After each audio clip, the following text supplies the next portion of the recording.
Hi everyone, here we've got Motorola Edge, and let me show you how to change the ringtone in this device. So first of all, we have to open the settings, then let's scroll a little and find sound, and scroll to the advanced. Click on it, and here we've got the whole ringtone section that we can customize. As you can see, we can choose the ringtone for first SIM slot, the second SIM slot, and for notifications and alarms.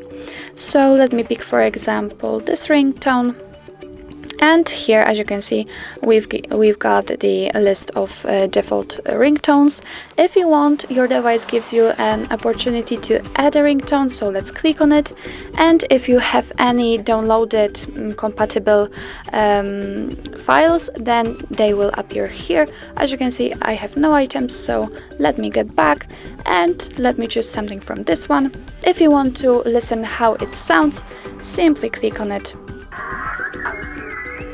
and check.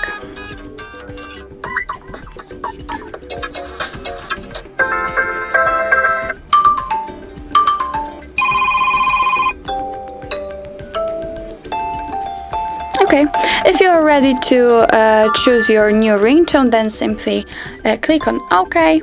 And as you can see, the ringtone has been changed successfully. So that's all actually. This is how you change the ringtone in your Motorola Edge. And thank you so much for watching. If you find that this video was helpful, please hit the subscribe button and leave the thumbs up.